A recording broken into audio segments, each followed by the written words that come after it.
Ready start. चुनावी चंदे का विवाद राजनीतिक दलों के लिए गले की हड्डी बनता जा रहा है। भले वे पार्टियां इसे बढ़ चढ़कर राजनीतिक रंग देने की कोशिश में जुटी हैं, जिन्हें कम चंदा मिला है, मगर पारदर्शिता उनके यहाँ भी नहीं है। चाहे वे राष्ट्रीय दल हों या क्षेत्रीय, सबने अज्ञात स्रोतों से चंदा हासिल किया है। एसोसिएशन फॉर डेमोक्रेटिक रिफॉर्म यानी एडीआर नामक संगठन ने अपने अध्ययन में खुलासा किया है कि राजनीतिक दलों को मिले कुल चंदे के 82% हिस्से के बारे में कोई जानकारी नहीं है। वह चुनावी बांड से प्राप्त हुआ धन है। चुनावी बांड का प्रावधान इसलिए किया गया था कि चंदे के रूप में काले धन का प्रवाह रोका जा सके, मगर वह तरीका कारगर साबित नहीं हुआ।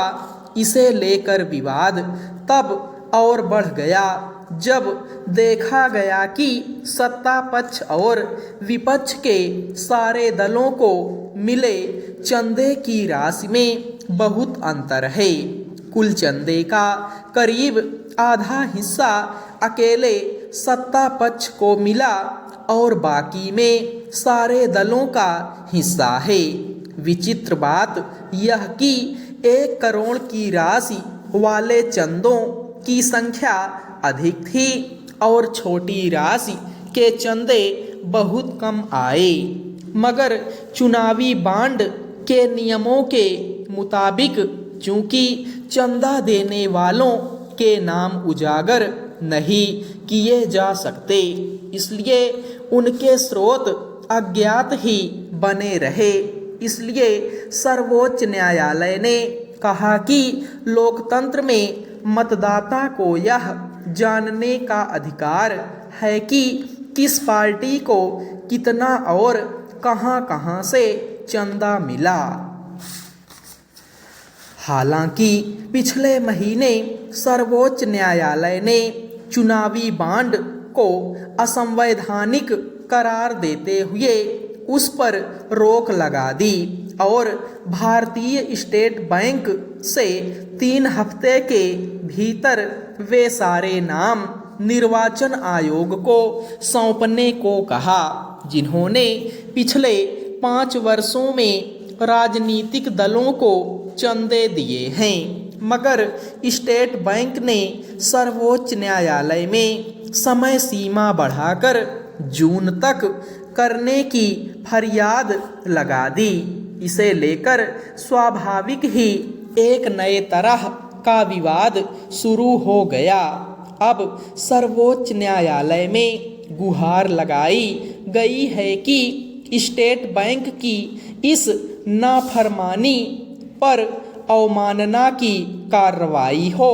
देखने की बात है कि अदालत इस पर क्या रुख लेती है, मगर एडीआर के अध्ययन से एक बार फिर यही जाहिर हुआ है कि चुनावी बांड का प्रावधान इसी मंशा से किया गया था कि राजनीतिक दल मनमाने तरीके से चंदा जुटा सकें और उसके बारे में लोगों को जानकारी भी न मिलने पाए।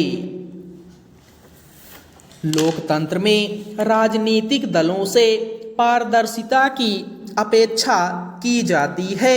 अगर वे चंदा जुटाकर अपनी ताकत का प्रदर्शन और अनाप शनाप खर्च की होड़ शुरू कर दें, तो इसे मतदाताओं के साथ गंभीर धोखा ही कहा जाएगा।